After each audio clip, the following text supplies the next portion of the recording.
Welcome to our presentation on the topic of designing and development of UAV-based RF transceiver for detecting agricultural land fertility. We were a five-member team. Most of us were part of the Thapar project. This problem is very essential because India is still an agricultural-centric nation, and using precision farming, we can optimize and map the various fertility parameters, and uh, which can help strengthen our crop supply and increase our food security. So the system that we propose would help because the current systems which are used to calculate and measure the soil conductivity and moisture content are operationally complex and labor intensive. They have with a very high cost of deployment. Coming to the objectives, our main research objective was to develop a proof of concept system for acquiring raw data which and analyzing provides the soil fertility parameters. Coming to the solution architecture.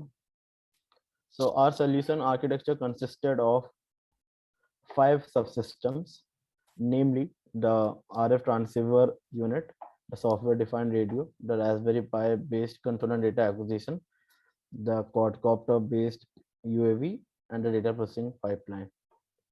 Due to the constraints of the pandemic and the limited time that we had in offline collaboration, we constricted our development to the Raspberry Pi based system and the software defined radio. We also designed the RF transceiver unit. Now coming to the first subsystem, which is the RF transceiver unit, my teammate Pallav would like to present on this. Okay, so these are some of the iterations through which we have reached the final design. Now, this is the sloped corrugated Vivaldi antenna with all its feature dimension optimized to give the best out of the design. Corrugations are incorporated to improve the performance of the design at low frequency. Also, from the result of the several iteration, it was deduced that these corrugations help in improving the directivity and the efficiency of the antenna. Now, the next slide shows the exponential design curve equation of the Vivaldi, which is used to calculate some of the parameters of the equation. This is the step transmission line, which is used to realize the impedance matching from the 50 ohm microstrip to the 146 ohm slot line. The fan shaped structure at the end of the feed is used to increase the bandwidth of the antenna. Now, these are the design and the dimension specification of the antenna. The length and width are 108 and 110 mm respectively. Substrate is FR4 and the metal is copper.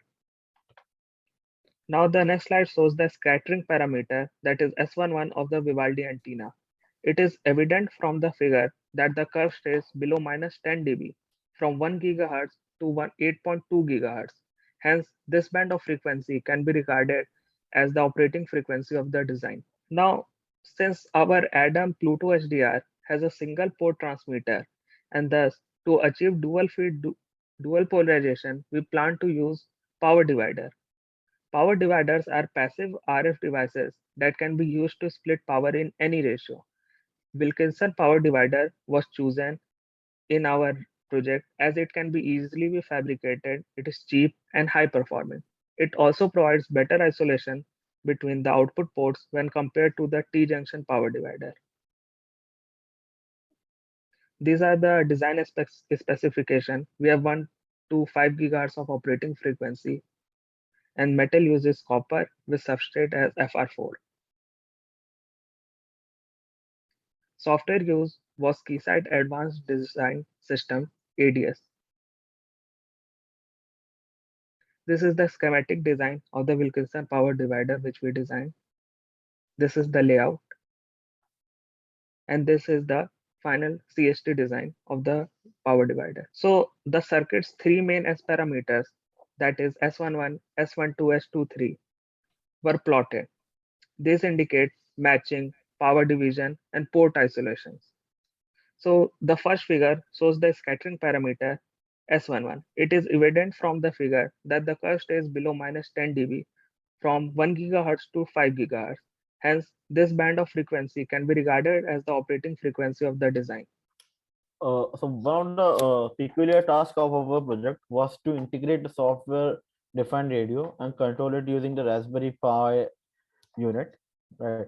And since Raspberry Pi is an ARM-based Linux embedded system, we had to port various components of the general x86 software stack to the ARM-based Raspberry Pi.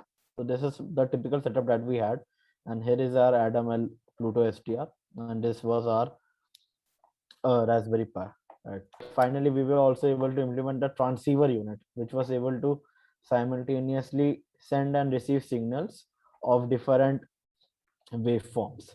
So here we can see the final system in action, where it is working as a transceiver unit, and it is sending and receiving signals of various types as a proof of concept for acquiring raw data.